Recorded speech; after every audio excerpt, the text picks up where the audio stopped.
29 তাৰিখে যিহেতু এটা ঐতিহাসিক দিন, ভাৰতৰ প্ৰধানমন্ত্ৰীগৰাকী আহিব, 8,000 গৰাকী ঝুমুৰ নৃত্য প্ৰদৰ্শন কৰিব আৰু কালিৰ পৰা অনুশীলন আৰম্ভ হ'ব।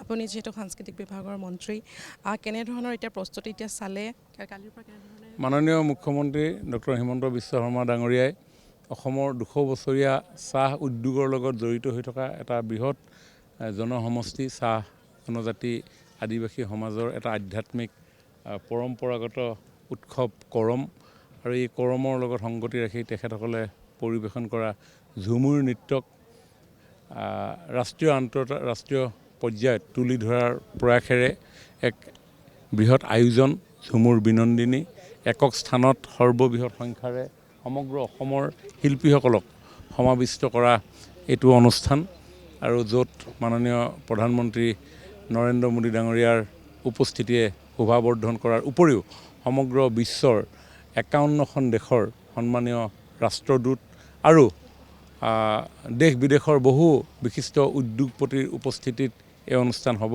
তাৰ কাৰণে ইতিমধ্যে আমি সমগ্ৰ অসমতে আমাৰ চাহ উদ্যোগিত অঞ্চলসমূহত শিল্পীসকলক এটা আমাৰ বিশেষজ্ঞ সমিতিসকলে প্ৰস্তুত কৰি উলিওৱা নৃত্যৰ আৰ্হি আমি তেওঁলোকক অনুশীলন কৰাইছিলোঁ।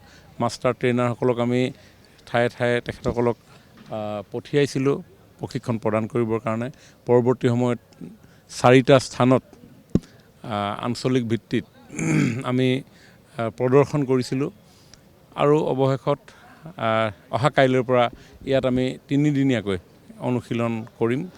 ইতিমধ্যে সমগ্ৰ অসমৰ শিল্পীসকল ইয়ালৈ ৰাওনা হৈছে, আৰু আমিও সৰু সজাইত যিখিনি আনুষংগিক কাম কাজ, সেই আনুষংগিক কাম কাজখিনি টেকনিকেল যিখিনি কাম কাজ সেইখিনি আমাৰ বিশেষজ্ঞ সমিতি আমাৰ ডিপাৰ্টমেণ্টে কৰি আছে, আৰু এইখিনি আমি এতিয়া অলপ চোৱা চিতা কৰিছোঁ। হয়, তেওঁলোকক আমি ইয়াতে থকা মেলাৰ ব্যৱস্থা কৰিম, আৰু ৰাতিপুৱা 9 বজাৰ পৰা ইয়াত অনুশীলন আৰম্ভ হ'ব।